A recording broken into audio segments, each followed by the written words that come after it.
дар мавҷ барномаи иттилоотии хабар.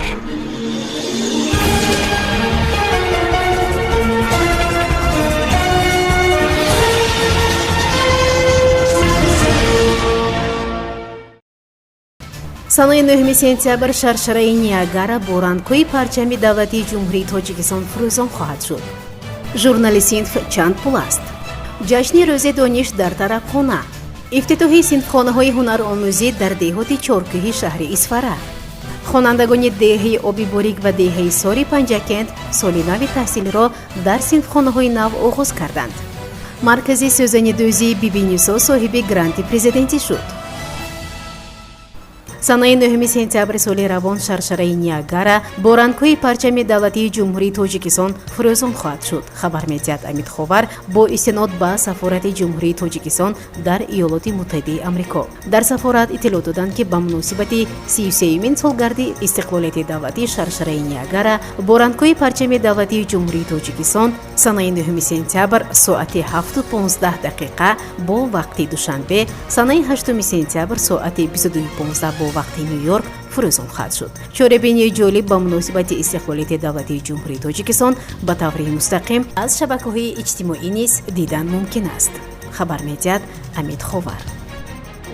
вазорати маориф ва илми ҷумҳурии Тоҷикистон арзиши журнали синфро барои соли хониши 2024-2025 эълон кард. бо назардошти фоизи 3-солаи беқурбшавии пули миллӣ соли равон журнал барои хонандагони синфҳои 1-4 38 сомонию 80 дирам ва барои хонандагони синфҳои 5-11 42 сомонию 51 дирам муайян шудааст. дар поёни саҳифаи охири журнали синф нархи он бидуни фоизи 3-солаи беқурбшавии пули миллӣ навишта шудааст. ҳамчунин ҳар як номгӯи журнали синф ба таври алоҳида рақамгузорӣ карда шуда, пули он аз ҳисоби суратҳисоби махсуси худи муассисаҳои таълимӣ бояд пардохт карда шавад, на аз ҳисоби волидони хонандагони мактаб. санаи 1 сентябр як гурӯҳи хонандагони синфҳои болои яке аз мактабҳои таҳсилоти миёнаи умумии пойтахт дар тарабхонаи роҳат зиёфат ташкил намуда меъёрҳои қонунгузориро риоя накардаанд. тавре ки раёсати вазорати корҳои дохилӣ дар шаҳри Душанбе иттилоъ медиҳад, санаи 1 сентябр кормандони милитсия бо мақсади риояи қонуни ҷумҳурии Тоҷикистон дар бораи масъулият барои таълиму тарбияи кӯдак як қатор чорабиниҳои мақсаднок гузарониданд. дар натиҷа муайян карда шуд ки 11 нафар хонандагони синфҳои 9, 10 ва 11 муассисаи таҳсилоти миёнаи умумии рақами 56 ноҳияи Сино бархилофи талаботи қонунӣ мазкур амал намуда ба муносибати рӯзи дониш дар тарабхонаи роҳат зиёфат ташкил намуданд.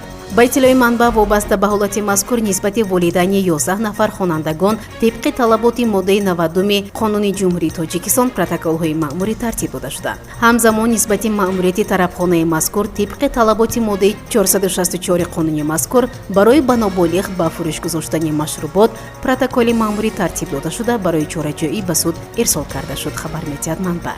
раёсат бори дигар аз кули шаҳрвандон махсусан волидайн талаб кардааст ки талаботи қонуни мазкурро риоя намуда дар таълиму тарбияи наврасон масъулияти ҷиддӣ эҳсос намоянд.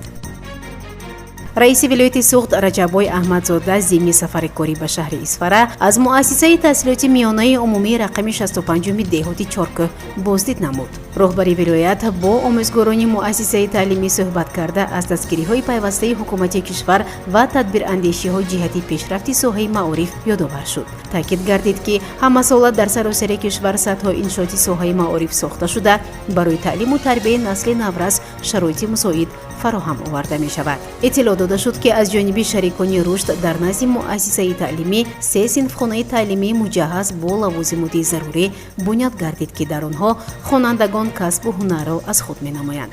дар идома ба 50 нафар хонандагони муассисаи таълимӣ аз оилаҳои камбизоат ва ятимон либосҳои мактабӣ ва инчунин ба 5 нафар собиқадорони соҳаи маориф ва 1 нафар ғолиби озмуни ҷумҳуриявии фуруғи субҳи доноӣ китоб аст тӯҳфаҳо тақдим карда шуд. ҳамзамон роҳбари вилоят аз ҳоли собиқадорони соҳаи маориф хабар гирифта ба онҳо кӯмакҳои моддӣ расонид. дар назди муассисаҳои таҳсилоти миёнаи умумии рақами 89 деҳаи обиборики шаҳри Панҷакент бинои иловагӣ бо 4 синфхона барои 200 нафар хонанда дар Дубаст ва рақами 28 деҳаи сори ҷамоати деҳоти Моғиён бинои иловагӣ бо 6 синфхонаи иловагӣ барои 288 хонанда дар Дубаст ба истифода дода шуд. Биноҳои иловагӣ ҳамчун филиали ин мактабҳо истифода шуда дар он асосан хонандагони синфҳои ибтидоӣ таҳсил мекунанд. ба хонандагони таълимгоҳҳо компютерҳои замонавӣ, мизу курсӣ ва аёнияти таҳсил низ тақдим шуданд. бояд гуфт ки биноҳои иловагӣ бо ташаббуси мақомоти иҷроияи маҳаллии ҳокимияти давлатии шаҳри Панҷакент ва саҳми падару модарон, соҳибкорон ва шахсони саховатпеша бунёд гардидааст. нахустин маркази сӯзанидӯзӣ дар шаҳри Панҷакент Бибинисо дар озмуни довталабони гранти президентӣ иштирок намуда соҳиби 30 000 сомонӣ гардид. роҳбари марказ Бибинисо Раҳмонова мегӯяд: ман аз дастгирии пешвои муаззими миллат сарфарозам ва ин маблағ барои зиёд намудани намунаи сӯзанӣ ки аз ҳунарҳои қадимаи бонувон аст ва ба омӯзиш фаро гирифтани наврасону ҷавонон истифода хоҳад шуд. бояд гуфт ки дар марказ барои ба омӯзиши ҳунари сӯзанидӯзӣ фаро гирифтани духтарон ҳама шароит муҳайё карда шудааст. дар мавҷ барномаи иттилоотии хабар.